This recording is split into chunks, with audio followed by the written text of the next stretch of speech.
जब वक्त के ऊपर हम बात कर रहे हैं, वक्त की रुखसती का वक्त आ गया है और नई वक्त की नई सुबह होने का वक्त आ गया है। मैं ये बताना चाहता हूं कि एक बड़ी सिंपल सी बात है जो अभी माननीय नड्डा जी ने भी कहा। दुनिया के तमाम मुस्लिम देश बता दिए, इस्लाम की धर्म स्थली सऊदी अरब, सबसे बड़ा मुस्लिम देश इंडोनेशिया, जहां खलीफत रही वहां टर्की, और जहां आईएसआईएस का इलाका वहां इराक और सीरिया, वहां कहीं भी कुछ भी नहीं है ऐसा। फिर भी हमारे यहां क्यों है कैसा? हिंदी में कहावत होती है, नया मुल्ला प्याज ज्यादा खाता है, परंतु यहां तो जो गैर मुल्ला प्याज बहुत खा रहा था और इतना खा रहा था कि आंसू निकल रहे थे गरीब मुसलमान के भी और देश के भी। तो ये मुकाबला किसके बीच में है? ये शराफत अली और शरारत खान के बीच का मुकाबला है। हमारी सरकार शराफत अली के साथ खड़ी है। डॉक्टर सुधांशु त्रिवेदी। माननीय सभापति महोदय, आज इस पुराने वक्त की आखिरी रात में खड़े होकर इस नए वक्त के आगाज की नई सुबह के दिन मैं प्रधानमंत्री श्री नरेंद्र मोदी जी, हमारे अल्पसंख्यक मामलों के मंत्री किरण रिजिजू जी का मैं बहुत इस्तकबाल करता हूं। जब वक्त के ऊपर हम बात कर रहे हैं, वक्त की रुखसती का वक्त आ गया है और नई वक्त की नई सुबह होने का वक्त आ गया है।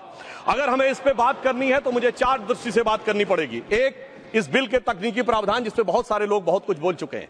दूसरा है वक्त की अवधारणा, तीसरी है वक्त की राजनीति, और चौथा है वक्त की राजनीति के नाम पर होने वाली वह सांप्रदायिक बनाम सेकुलर की राजनीति।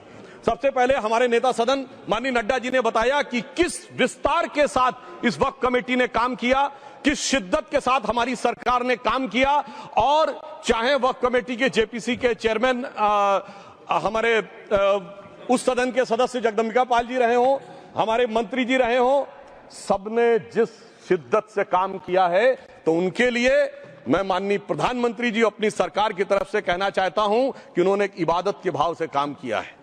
तो मैं कहना चाहता हूं, इबादतों की तरह मैं ये काम करता हूं, अपने फर्ज को झुककर सलाम करता हूं। फिर भी आप खिलाफत कर रहे हैं तो तेरी मुखालफत से निखरती है शख्सियत मेरी।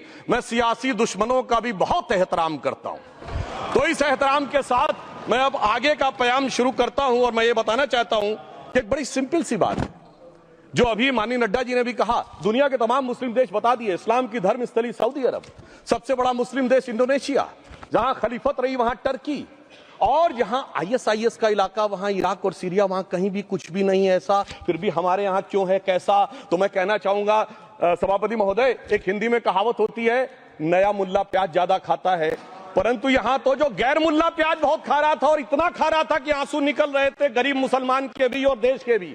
इसलिए मैं कहना चाहता हूं सभापति महोदय, अगर छोड़ दीजिए भारत की बात करिए, तो क्या ऐसी कोई शक्ति सिखों के पास है, ईसाइयों के पास है, यहूदियों के पास है, पारसियों के पास है? नहीं है। छोड़ दीजिए, इस्लाम के अंदर आइए। अगर इतना भाईचारा है तो ये सुन्नी वक्फ बोर्ड और शिया वक्फ बोर्ड अलग क्यों है मेरे भाई?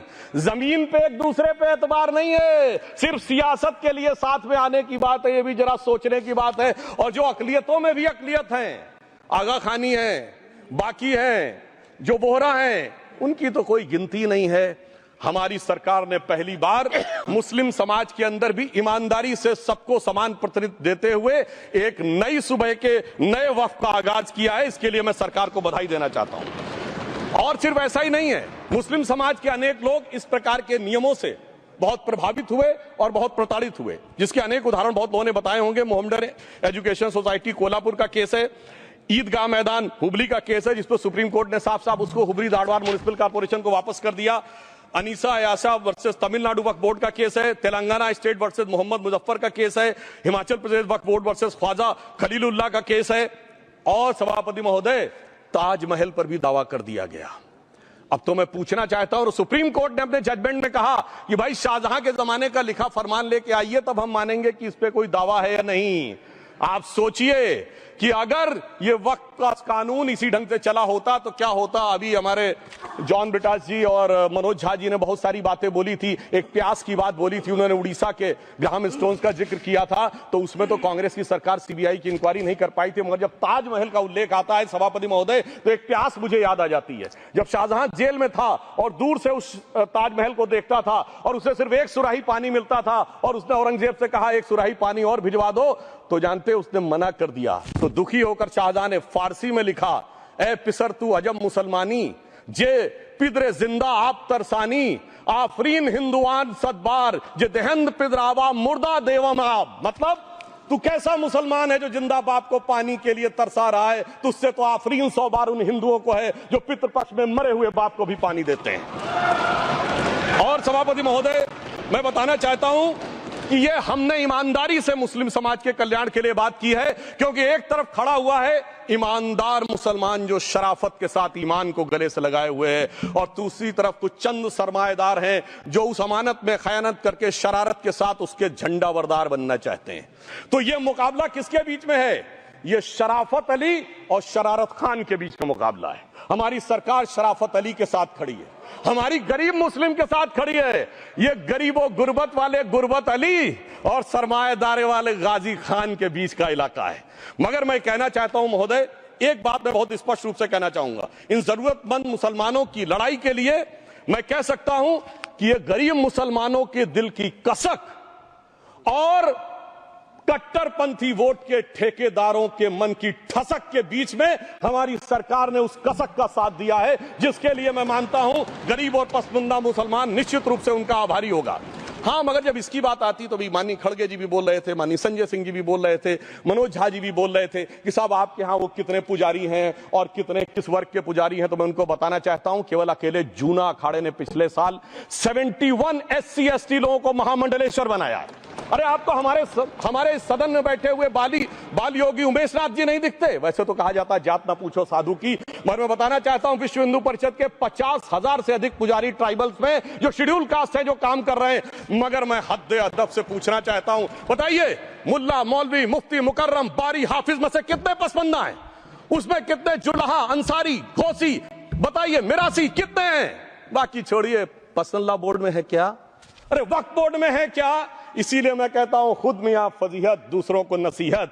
अगर ईमानदारी से बात करनी है तो उस पर आगे। मगर मैं एक बात और कहना चाहूंगा कि हमारी जो सरकार ने नाम दिया है, इसको उम्मीद नाम दिया है, और ये उम्मीद है किसके लिए? उस ईमानदार मुसलमान के लिए और देश के हर खास व आम के लिए ये उम्मीद है। मगर सभापति महोदय, कुछ लोग वो हैं जो उम्मा का ख्वाब पाले हुए थे। उम्मा शायद हमारे बहुत से लोग समझते हो ना समझते हो, पूरी एक एंटायर जो इस्लामिक खलीफत और राज होता है उसको उम्मा कहते हैं। उम्मीद वालों को तो उम्मीद की नई रोशनी दिख रही है, उम्मा वालों की उम्मीद पे पानी फिर रहा है। तो ये उम्मीद और उम्मा के बीच का भी मामला है। परंतु मैं ये भी कहना चाहूंगा सभापति महोदय, इसके बाद सिर्फ ऐसा ही नहीं था।